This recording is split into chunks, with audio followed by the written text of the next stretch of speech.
Good evening, I'm Sean Kinch, Dr. Kinch here. Every year we do the Roscoe Bond Davis Poetry Contest in the upper school. It's our annual competition, and as Mr. Moxley was saying, in the last few years we've, I think, improved it by using our visiting writers to judge the finalists. In this year having Andrew Hutchins. In past years we've had fiction writers judging the poetry. It's really good this year to have a poet judging the poetry. Every year it seems we get over 100 entries. This year I would say we get about 150 entries to the poetry competition. That number was winnowed down by Mr. Bassett and by me, and we settled on about 10. And then we sent those poems on to Professor Hutchins, and he did the rest of the judging. The three winners I can announce. Third place went to Robert Dedman. His poem is called Kool-Aid. Second place went to Tobias Houghton with a poem called The Mining Town by the Railroad Track.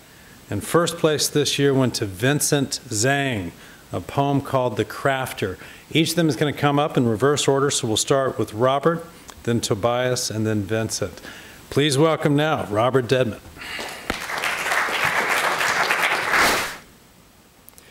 In the corner of my mirror, I've placed a single purple packet of grape Kool-Aid, a memento of a long past in front of the present staring back at me.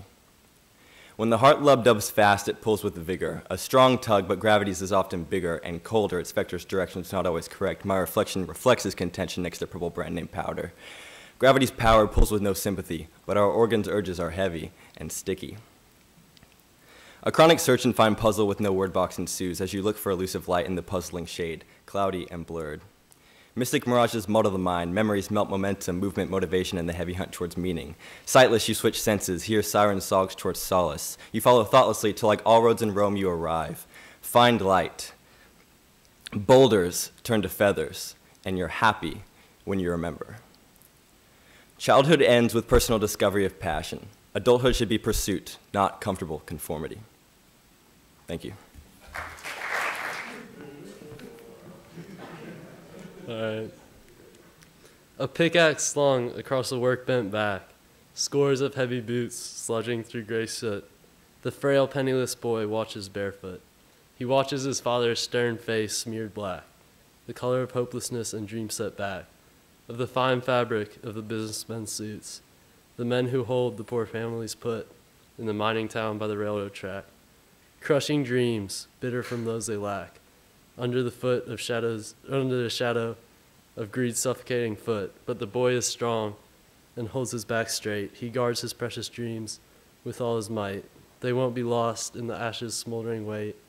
He will spring forth like a comet from the coal black night and take hold of his dreams and make them his fate. Thank you. The Crafter. I smacked the black keys with brushes of articulation, resting the fuse of these instruments on the edge. In glee and anger, I strive for innovation, watered with apathy and interest, mirroring a sedge. When I feel the rush of wisdom that I had never received, who would take offense at what would make me glad? When I reach the daunting picket fence that ends the road for my time, I wonder, the being of such a fence I had once borne, and its ugly beauty of visible thunder, obscuring the horizon with a clap at morn. So would I write, was I free from writer's block, a common ending, it is 12 o'clock.